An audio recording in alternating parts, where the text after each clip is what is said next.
सभी चीजें बदलती रही, सरकार भी बदली, देश भी बदला, बहुत सारे परिवर्तन हुए। अगर कुछ नहीं बदला तो कांग्रेस नहीं बदली, पहले भी वो इमरजेंसी लगाएगी, पहले भी चुनी हुई सरकारों को गिराएगी, पहले भी वो कहेगी कि देश में लोकतंत्र नहीं है। और आज भी एक डेकोरम होता है हाउस। हाउस कोई सब्जी मंडी नहीं है कि राहुल गांधी जी आए और जो कहे वो हो गया। उस डेकोरम को आप मेंटेन करके कह रहा हूं कि आज चर्चा किस किन चीजों पे हो रही थी। या तो राष्ट्रपति के अभिभाषण हुआ था उस पे चर्चा हो रही थी, नहीं तो बजट पेश हुआ था उस पे सर, चर्चा बजट पे हो तो रही इसके थी। बाद अगर चर्चा होगी, तीसरी पहले राष्ट्रपति के अभिभाषण के धन्यवाद प्रस्ताव पे चर्चा होती है। धन्यवाद तो ये प्रस्ताव पर राष्ट्रपति कोई भी मुद्दा लिया जा सकता है, क्योंकि राष्ट्रपति देश दुनिया के सभी मुद्दे जो भारत को प्रभावित करते हैं उसको रखती हैं सदन में।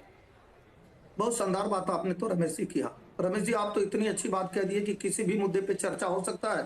तो आज हमारे गोड्डा से सांसद मुझे लगता है कि उन्होंने एक सवाल पूछा था और संसद में तो सारा चीज ऑन रिकॉर्ड होता है। निशिकांत दुबे जी ने कहा था कि अगर कोई बुक नहीं छपी है उस पे जवाब सवाल हो सकता है संसद में, तो इस पे भी होना चाहिए कि एडमिना नेहरू के बारे में क्या है, भारत का बंटवारा कैसे हुआ और नेहरू किस तरह से वो अयासी कर रहे थे, इस पे भी चर्चा हो जाए। मतई के किताब पे भी चर्चा हो जाए, सोनिया जी के बारे में जो किताब आई है उस पे भी चर्चा हो जाए, इंदिरा गांधी और धीरेन्द्र ब्रह्मचारी की जो किताब थी उस पे भी चर्चा हो जाए, निश्चित तौर पे वो संजय बारू की किताब पे चर्चा हो जाए और चर्चा इस पे भी हो जाए कि जो बड़े बड़े अखबारों